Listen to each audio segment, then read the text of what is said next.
most clinicians have no training on compassion fatigue. As mental health professionals, they're not teaching us about this, right?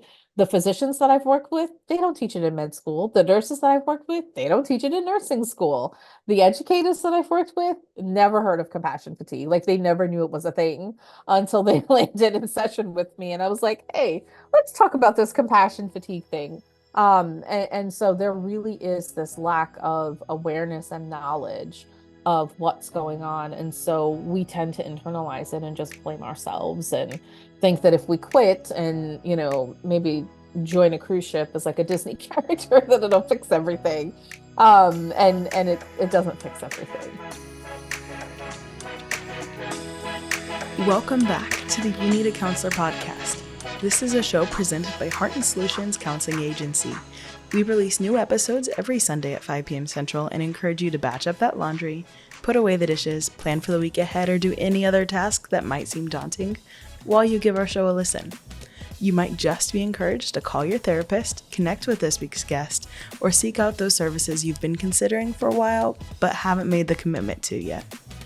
If you are in the state of Iowa and are in need of mental or behavioral health counseling, give us a call at 1-800-531-4236. Enjoy the show. Hello, and welcome back to the You Need a Counselor podcast. My name is Dr. Julie Johnson. I'm the president and founder here at Heart and Solutions Counseling Agency in Iowa. And I'm Krista Hunt. I am our vice president in charge of the behavioral health department, where we work with children ages 4 through 18 on different behavioral skills. And this is our podcast, You Need a Counselor. So we are designed for people curious about counseling but have barriers keeping them from experiencing the benefits of counseling. Our mission is to share stories about counseling, good, bad, and indifferent, and spread the message that everyone can benefit from mental health and behavioral health counseling services.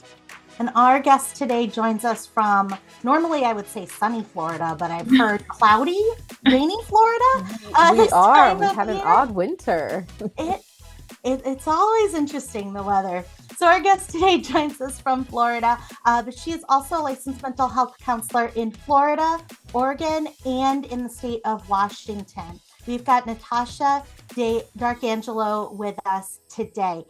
In Florida, she is a qualified supervisor. She is a nationally certified counselor, and she has several different certifications that she utilizes in her practice and in her consulting that are very, very focused on being able to help people that are professionals in this field. So she does a lot of coaching with counselors. And so I always think it's interesting to talk to people who are not only work with general public and are counselors themselves, but also people who have an understanding of the challenges that counselors go through as well. And so many of your certifications really point to that area of interest. So first of all, welcome. Thank you so much for being here, Natasha. Thank you so much for having me. I'm excited. So now one of your certifications is you are a certified clinical trauma professional. Can you tell us what that is and how you utilize that in your work? Sure. So that is a training that I took through PESI. I know we're all familiar with PESI, specifically with Dr. Eric Gentry, and you'll hear me say his name a lot. He's my professional hero, and his work really changed the way that I approach my work with clients. The CCTP designation, Certified Clinical Trauma Professional, is really about helping clients come to an understanding of their own nervous system and how trauma plays a role in their responses to many things. Oftentimes, we have clients that come to us and they say, I'm broken, I'm defective, this thing happened 20 years ago. Why am I not over it yet? And I put that in air quotes because you don't ever get over a trauma. But I think it's a lot of psychoeducation. Clients just don't understand that that doesn't mean that they're broken, and helping to destigmatize their own responses and really learn to work with their nervous system rather than against their nervous system. That's really the foundation for that CCTP work. So, yeah. And it's really cool because I'm also working on my certification in brain spotting. And so to kind of combine those two pieces, trauma is really like a area of passion of mine. And just it's so gratifying to be able to see clients that come to me really struggling, really in a dark place, be able to take ownership and, do things like start dating again or go out to Walmart and not have a panic attack. And, it's just that's what we keep coming back for. So, yeah. Can you kind of give us some background on what brain spotting is? Oh, sure. I could talk brain spotting all day. Excuse me. So brain spotting is a field of therapy founded by Dr. David Grand, and he was an EMDR clinician. Once upon a time, he created free flow EMDR. And what it is, it's really helping clients through the use of attunement, right? The clinician really being attuned to the client, helping them find the area in their brain where whatever particular trauma they happen to be working on that day lives in their brain, and just being present with them and just sharing that space. Because as Dr. Grand loves to say, and it's all over the website, where you look affects how you feel. And until you do a brain spotting session, that's not something that you're really aware of how it's connected. What I love about brain spotting is a few things. Number one, it's very organic. No two sessions are ever alike, even with the same client, even with the same issue. And it's very client driven. And as a clinician, my approach is never that I'm the expert. My clients are the expert in their own lives. They know themselves way better than I will ever know them, even if I have the privilege of working with them for a longer period of time.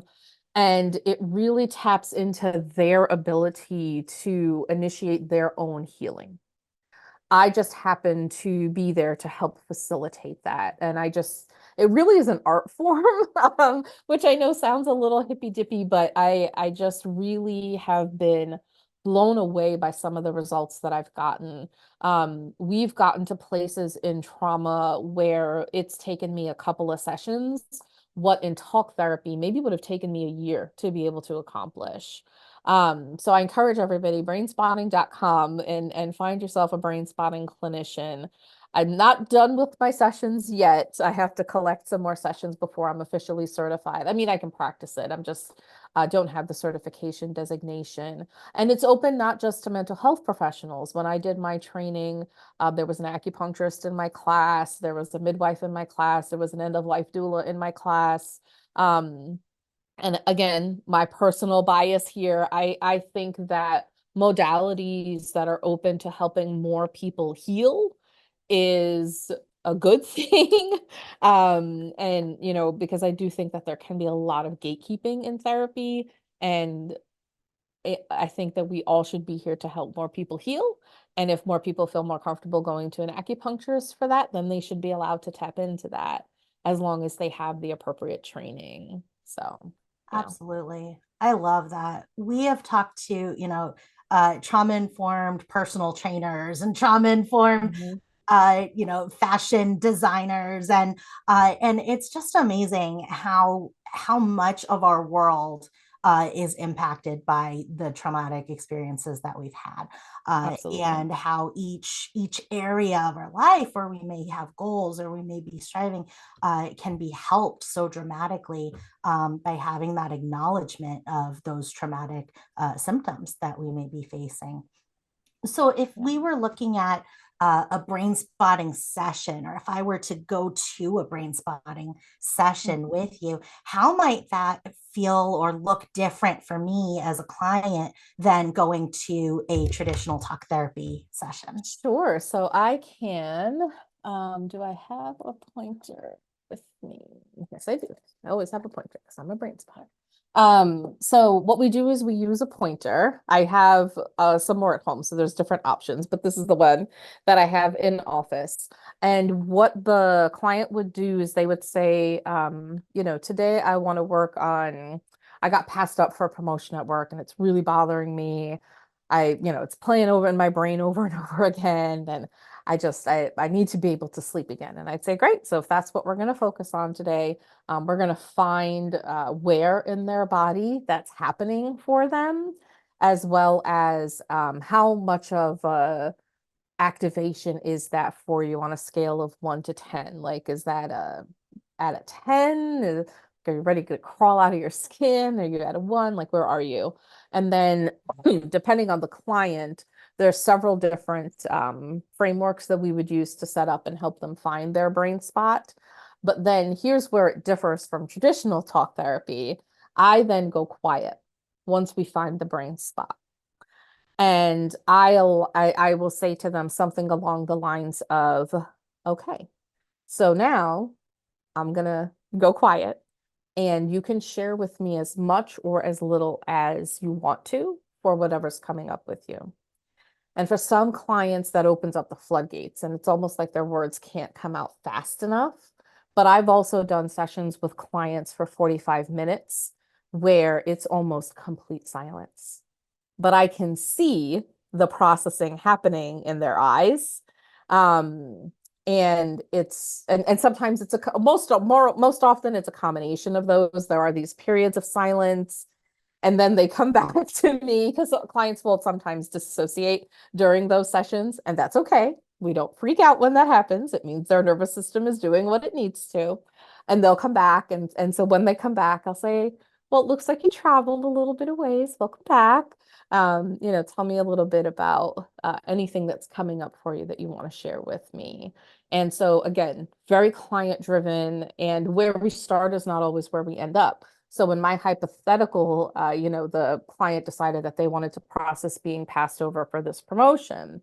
Now, unbeknownst to myself and maybe even the client, that could be connected to something that happened when they were 3, and their parent maybe lost them in the middle of a department store. And it may not even be something that they consciously remember. There may have just been stories that they heard about it, but obviously it continues to live in their nervous system. And, through talk therapy, we may never have gotten there, or it may have taken us a very long time to get there. Whereas in brain spotting, you're kind of cutting through the noise that you put in between yourself and your trauma because, the brain does need to function on a day-to-day basis. It's not comfortable to feel those things. But you kind of cut through the noise and get to where those places are in your brain and actually come to a place where it's like, wow, a lot of the times the comment that I get was clients will say things and they look at me and they're like, I didn't even know that was in there. And, it's like, yeah, well, it is. And, your nervous system has been holding on to it for all this time. And, things don't necessarily resolve in one session. Oftentimes it will take a couple of different sessions. But the other thing that I really like about it is because it is so client driven, it also gives them the freedom to go to places where they may not otherwise have gone. They don't want to talk about the divorce or the miscarriage. It's just too painful. And so once they've gotten some ground, because I always do grounding, we always talk about grounding before we do any kind of trauma work.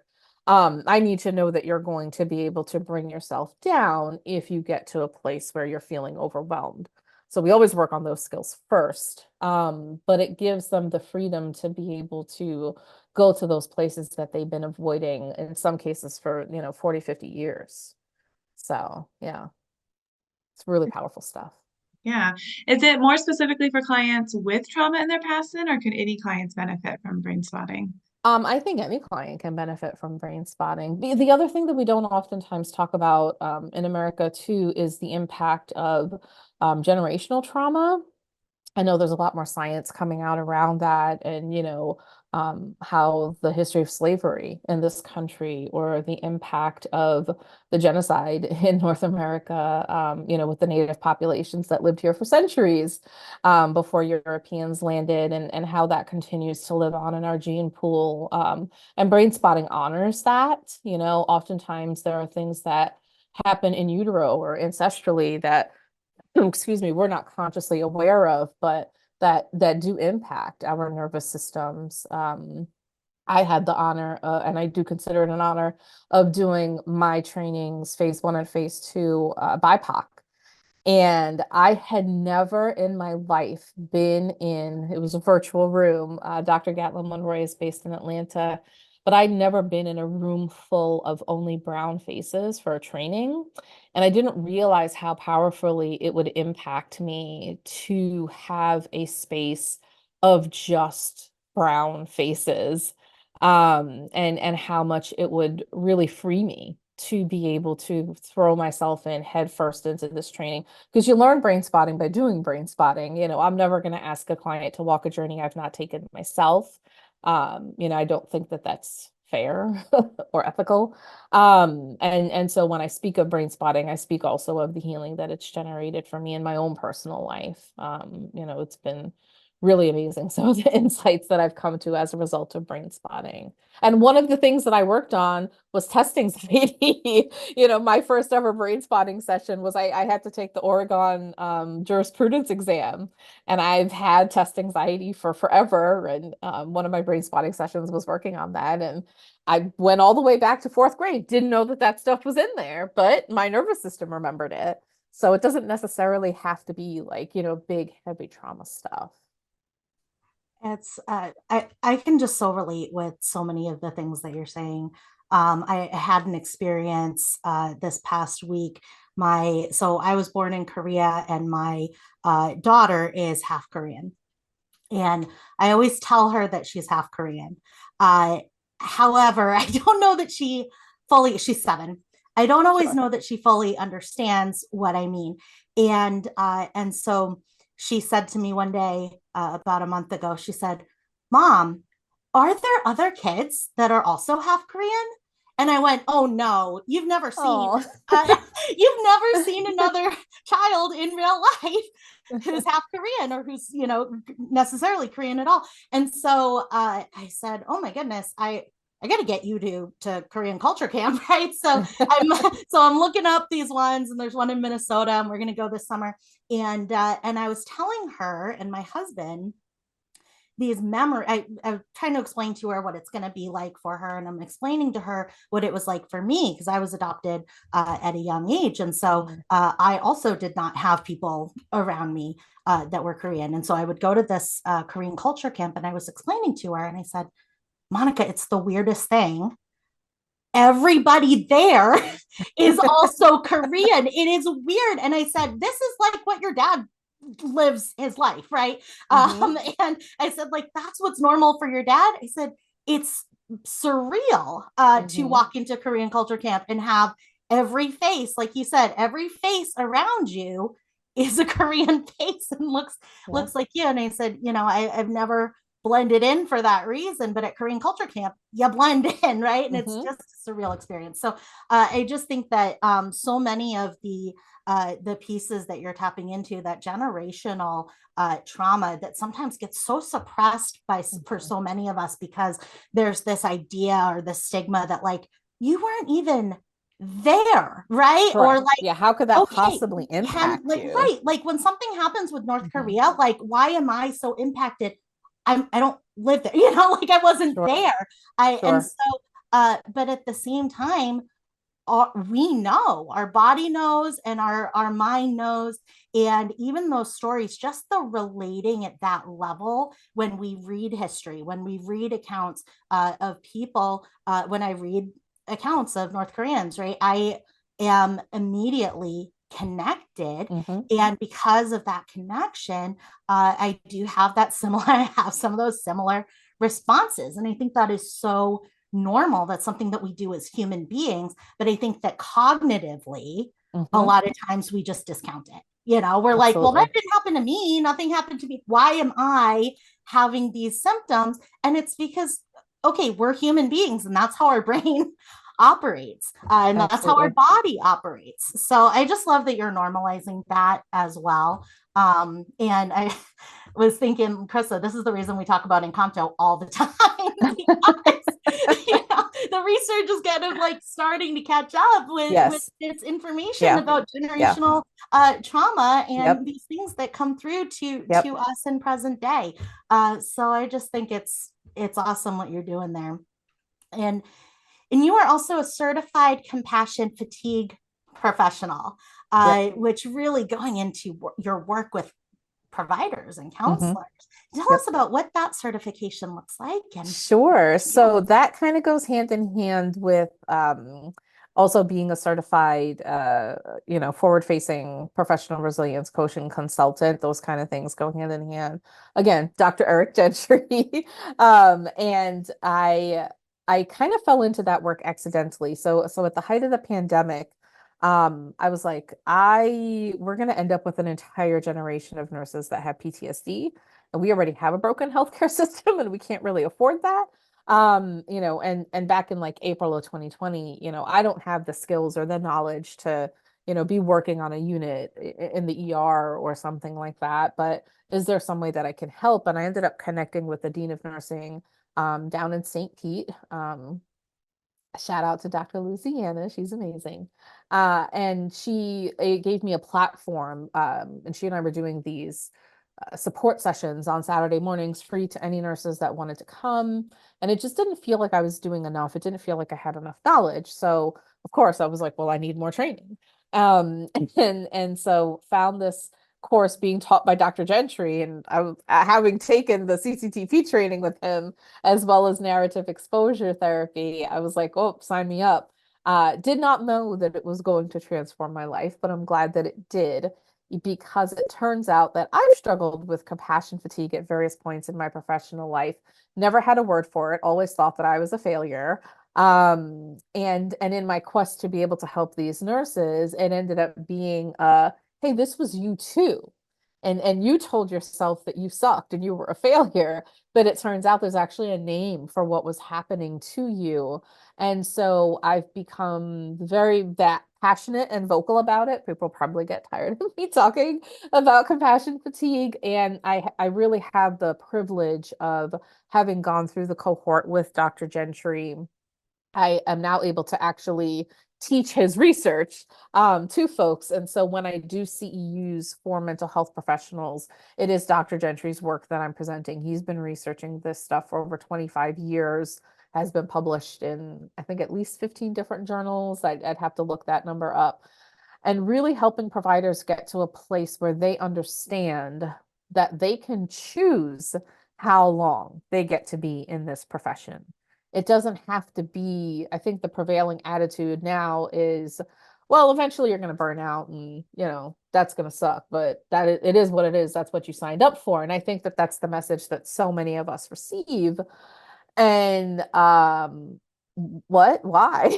Like, why wouldn't we help professionals be sustainable in this field? If there's one thing that COVID shed a light on, it's that we have a shortage of mental health professionals in this country.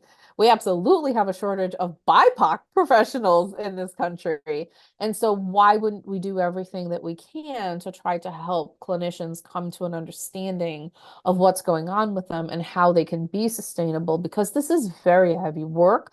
I consider it a privilege to do the work that I do. I also recognize that it's heavy and not everybody is cut out to do what we do on a daily basis, but nobody gets that like other professionals that do what we do.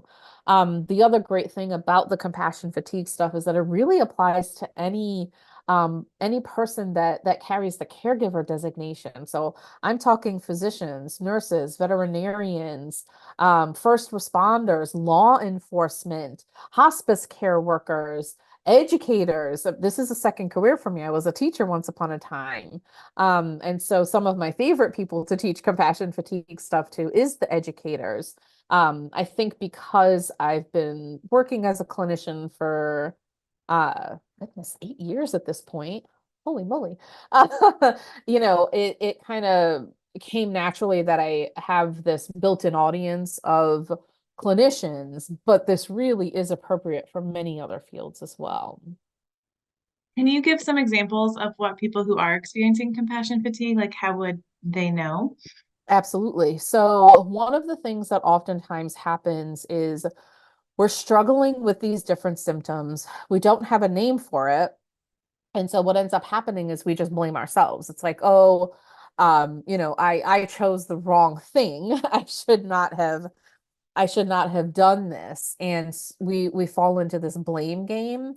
And it's a lot of things that honestly the people around you are going to notice faster than you will yourself. So you may have your loved ones saying to you, you just don't really seem like yourself. You feel kind of disconnected. You're turning down offers for us to go do things. Dr. Gentry classifies the symptoms of compassion fatigue into five major areas. So there's the physical stuff where, you're tired, you're not sleeping as well. You just feel nervous all the time. You're on edge. Psychologically is the next domain, I guess would be the appropriate term, where you feel numb. Maybe you are struggling with making decisions. Even, do we want pizza or Chinese food for dinner tonight? And your brain is like, I can't, I can't deal with that right now. The next domain is emotionally, where you may be feeling irritable. You may be feeling overwhelmed all the time. You're dreading going to work. You just, ugh, another day. I can't bring myself to go in. The next domain is spiritually. So you may be avoiding your friends and your family. You may be really having feelings of hopelessness. Well, why? Like, what's the point to any of this? And then finally, professionally, you may be having decreased productivity. You've got memories of work following you home. Maybe you're having nightmares about clients or things like that. You may be struggling with, "Oof, maybe I need to quit my job." Like maybe that's the only solution here. So there's those five domains. And if any of that resonates with anybody that's listening, what I recommend is that you start with the Proqol. So it's Proqol. Excuse me, it stands for the Professional Quality of Life. They're on iteration 5, so it's the Proqol 5 right now. But if you go to proqol.org, there's a free online assessment that you can take. I've done it in session with clients before. You can either print it out and then grade it yourself. And whenever I give a presentation, that's always one of the handouts that I offer to folks. But they've updated the site, and it's really, really easy to just go online. And it takes less than 10 minutes to do the assessment, go through the questions. And what it does is it gives you an idea of where your compassion fatigue score is, along with your compassion satisfaction score. And your compassion satisfaction score is the good stuff about why we do what we do. It's the stuff that keeps us coming back day after day. And what the science tells us, what the research tells us, is that if you have a high compassion satisfaction score, it serves as an insulator against those symptoms of compassion fatigue. So your work may be difficult, your work may be very hard. If you really find fulfillment in what you do, that helps to protect you against some of those symptoms of compassion fatigue. So that website is proqol.org. And I'm happy to provide that if you want to add it to the show notes. Um, it's a really great resource because it's hard to know if you are even needing help if you don't have a baseline of what you're looking at, right? Um, and I personally am a big fan of free things that I can recommend to people. So proqol.org is a really good place to get started. Absolutely. I love it too because it's not only, okay, I'm going to take a quiz or an assessment and get my score and then get my interpretation of my score, but additionally I think in taking it, and especially in taking it with a trusted other person, so taking it with a coworker or a leader in your group, or taking it with somebody that you're with, your counselor, right? Taking it and then being able to discuss each of those pieces is so important, because I mean, any metric is going to have such value in terms of like, okay, well, this is kind of the range that we're in, and this is what we might be seeing. But also just being able to, like you said, give language to what's happening, to change the narrative from "I'm a horrible counselor, I shouldn't have done this," Exactly. but now I've wasted how many years in grad school, right? So to Yep. change that narrative to, "Oh, I have this many symptoms of compassion fatigue coming out," right? Yes, And exactly. because when we can name it, we can address it. And when we can name it, we can take it, the power of it, out of our identity. And so now I'm not a failed nurse who hates all of her patients, right? And doesn't even Mhm. want to go in to see my patients. No, I'm a great nurse. And because I'm a very empathetic nurse, I've got some compassion fatigue symptomology happening to me, not Exactly. I am these things. And so having those conversations, I think, is so helpful and so important.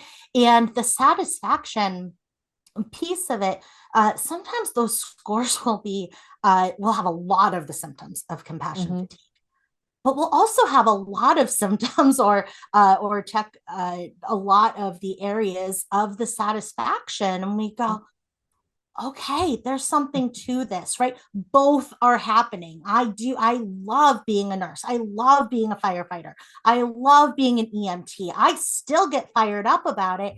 And I'm having compassion fatigue symptoms, right? Exactly. And so it helps balance that conversation. I think is so helpful Yeah. in that. And I love that you're an educator as well in terms of compassion fatigue. So you really Mhm. are getting the message out there to people. I Um, I always say I don't know how to shut off the teacher part of my brain. I love that. And I also love the perspective that you bring for teachers as well. Mhm. Because, when we think compassion fatigue, a lot of times we think mental health or we think EMTs, right? We think police officers, law enforcement, but we don't always think of teachers in Nope. there. And teachers are, for so many children, their primary support.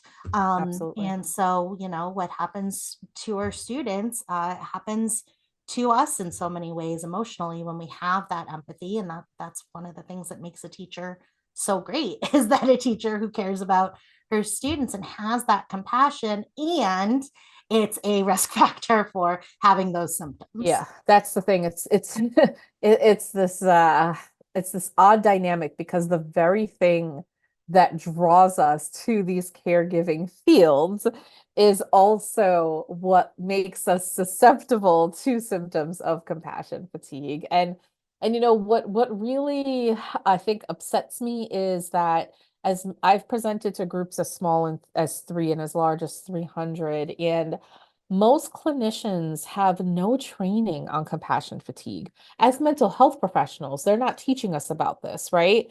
The physicians that I've worked with, they don't teach it in med school. The nurses that I've worked with, they don't teach it in nursing school. The educators that I've worked with, never heard of compassion fatigue. Like they never knew it was a thing until they landed in session with me. And I was like, hey, let's talk about this compassion fatigue thing. And so there really is this lack of awareness and knowledge of what's going on. And so we tend to internalize it and just blame ourselves and think that if we quit and, maybe join a cruise ship as like a Disney character, that it'll fix everything. And it doesn't fix everything. It's one of my daydream jobs. Quick stop or gas station attendant and cruise ship entertainer. Those are like two of my fantasy jobs when I get a little too into my real life. I get a little bit of like, man, if I worked at a gas station, that happened. um, so what we do hear a lot of in graduate school, especially for mental health field, is self-care. We hear a lot of self-care talk. And one of the challenges I feel like self-care, at least in the discussions I've had lately, self-care has kind of become a dirty word Yeah, in the field, because it's so where empty. compassion fatigue says, look, you've got a strength and you're tired, right? Like both Mhm. are there. Whereas compassion fatigue is you're having symptoms of this phenomenon. Self care says you're not taking care of yourself, and Mhm. that's why you're having these symptoms. Self care says, well, of course your plant died, you're not watering it, right? Whereas Yeah, yeah, compassion fatigue says, like, your tree has locusts in it, right? So yeah. there's such a difference in the message, and like you've identified, the identity piece for first responders, for nurses, for teachers, that says, no, this is something that's happening to me as a result of the strength that I have, versus this is something that is happening to me because of who I am, because I wasn't cut out to be a teacher, but Right. also because I'm not taking care of myself. And I think that compassion fatigue is really challenging that message that so many of us were trained in. My other issue with the message of self-care is like it blames the person. It's like, oh, you're not taking enough time to do things for you. And like that doesn't help with anything. And the way that I phrase it to the folks that I work with is this is, you can sign up and get like a massage subscription to one of the places, right? But if you're laying on that massage table for an hour every week, let's say you have the finances and time to be able to do that, but you're in a body that's in full on fight or flight. I don't care how long you lay on that massage table, you're not going to walk out of that room feeling better because you've not learned how to regulate your nervous system. So it doesn't matter if you go for a massage every week, you can't self-care your way out of compassion fatigue. That's not how it works. You have to, again, recognize internally what's happening, put a name to some of those symptoms, learn how to work with your nervous system. There's a five-piece, like Dr. Gentry calls it, his immunization against the symptoms of compassion fatigue. And if you have those those five pieces in place, that can help you to be able to be sustainable in this field.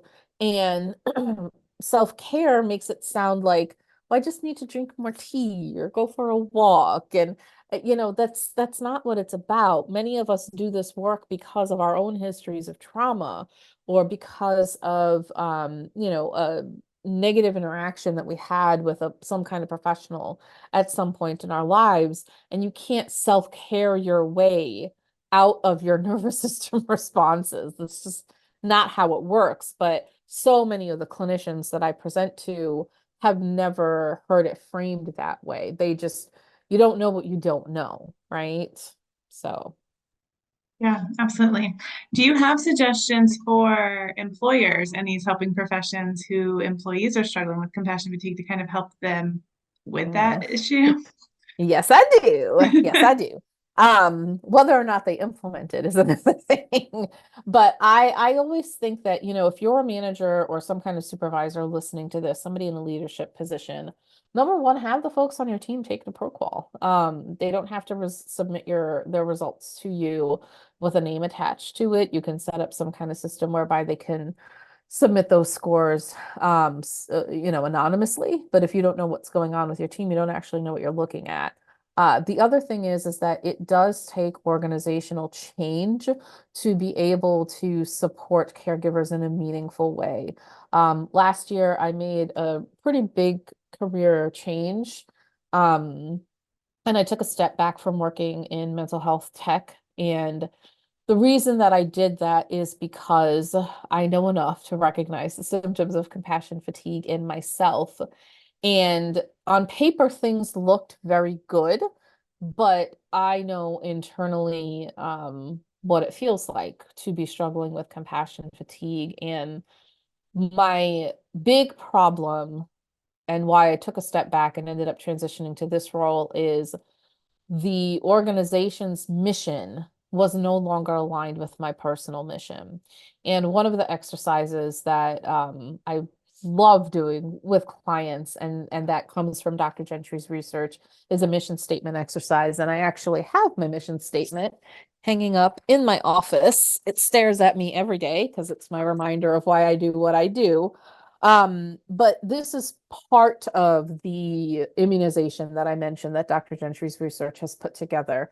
And it's really getting back in touch with why you do what you do.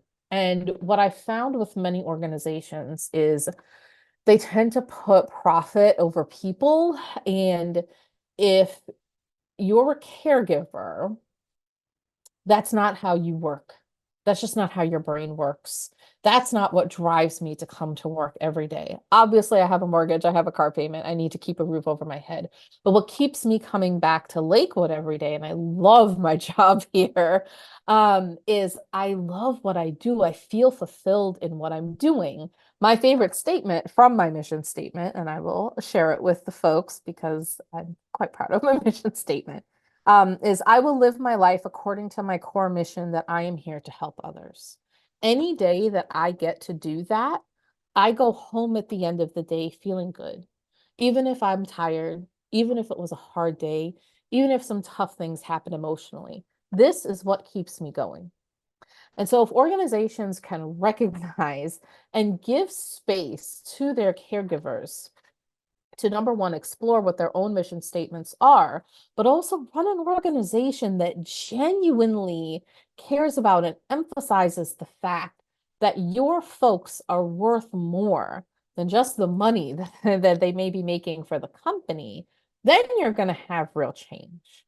I've not yet found a mental health tech company that has that as its heart, which is why I'm now back in nonprofit.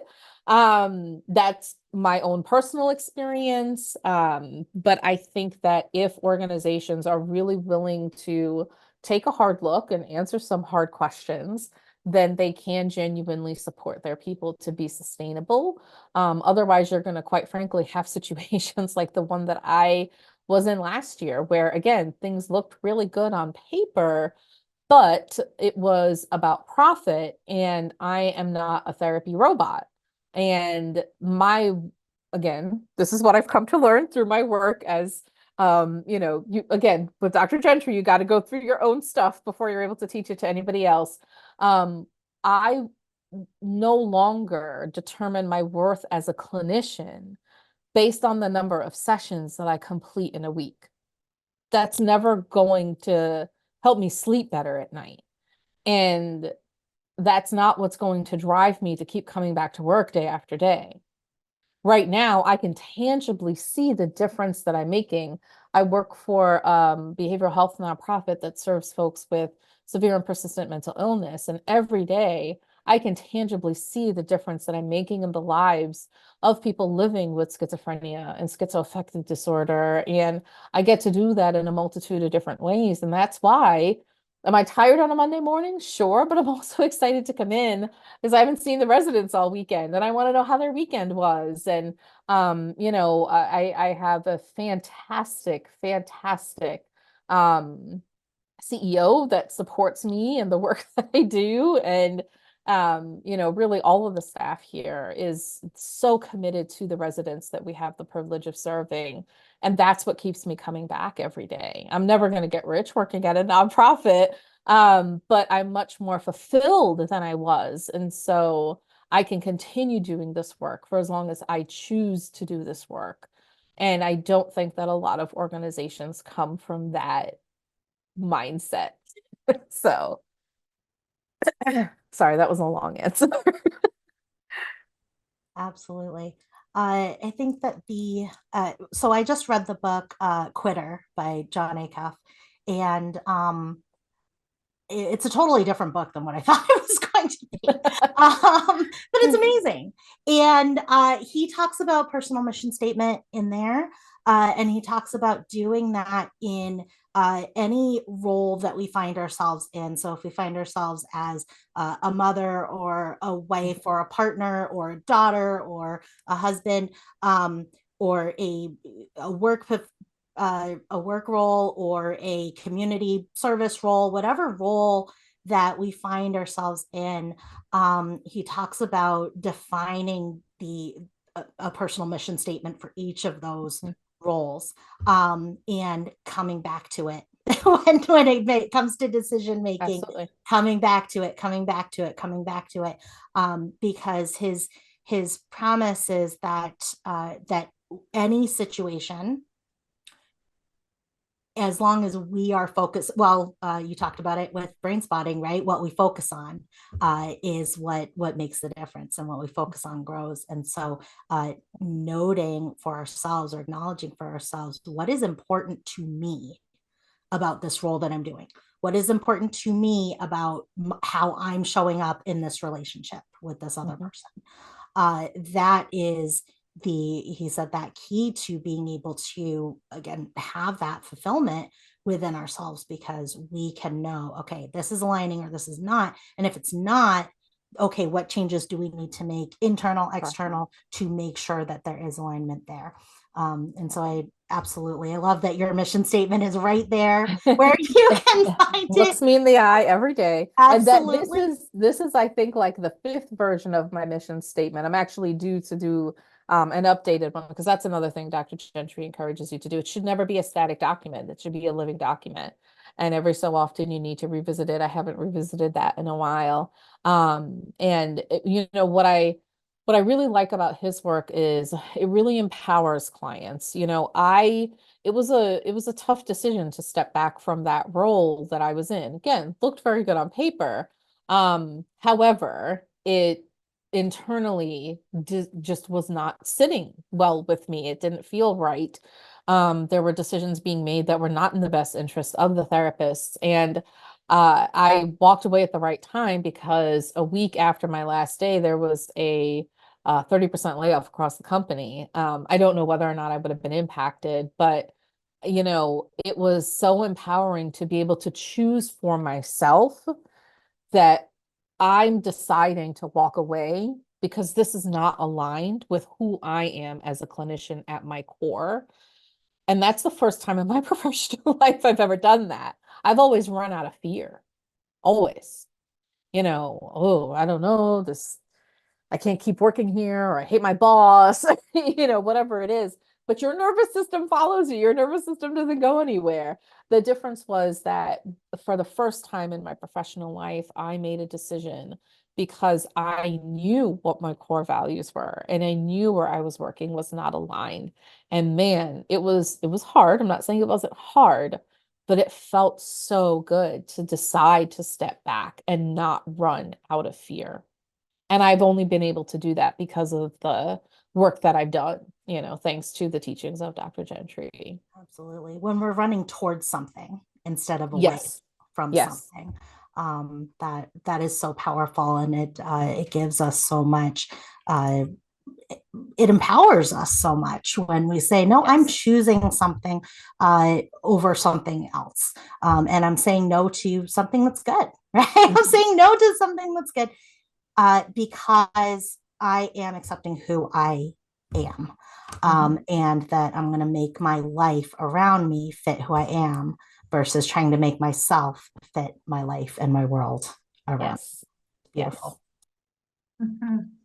Awesome. Well, if you could give a suggestion to somebody on the fence about starting counseling, what suggestion might you give? Do it. Do it. You know, if you're even thinking about whether or not you should be going to counseling, then the answer is yes. And the other thing that I find most often people tell me is they feel like things aren't bad enough for them to go to counseling. Listen, we are licensed to deal with all kinds of things. I've had people come to counseling because they got into a huge fight with their best friend. They don't know what to do. I've had people come to counseling because they are thinking about leaving their job and they don't know if it's the right decision for them. You know, I've had people come to counseling because, you know, their dog passed away a year ago, and they still feel really sad about it, and everybody's telling them that they should be over it by now.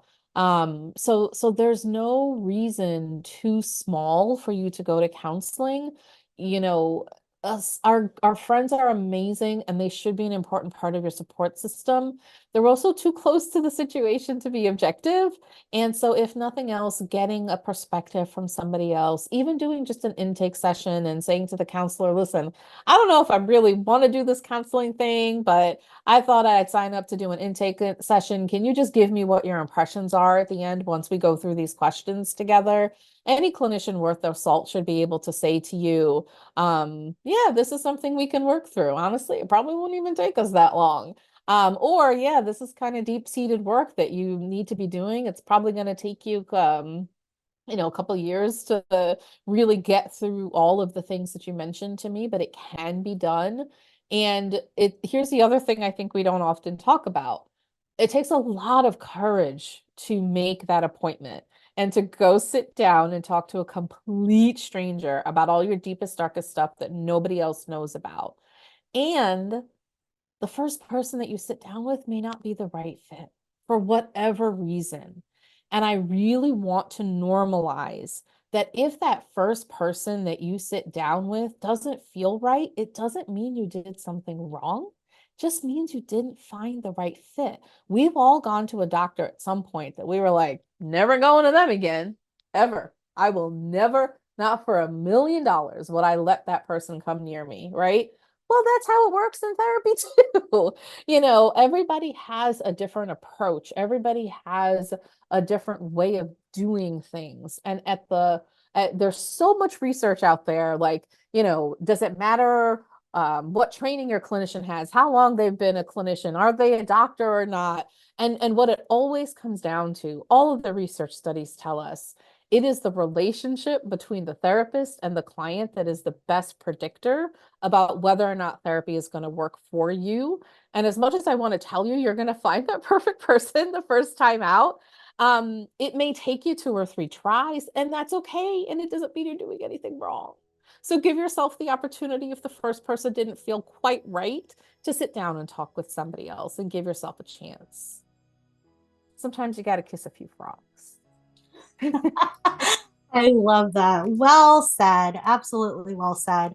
And Natasha, this has been wonderful to get to know you and get to meet you and learn about what you do.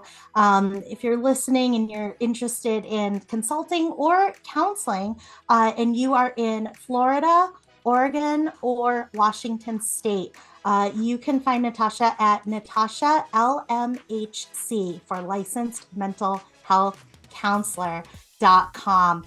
And Natasha, this has been wonderful getting to know you. I feel like we could talk to you for another 5 hours. We would love to have you back on the show. Sure. If you are open to that, we Absolutely. would love it. It's just been a wonderful conversation. We thank you so much for the work that you are doing out there with compassion fatigue and spreading this message to people that it's not our fault. This is something that happens, and that the message that there is hope. Yes. If we're experiencing these symptoms, that hope is all important. So Thank you so much.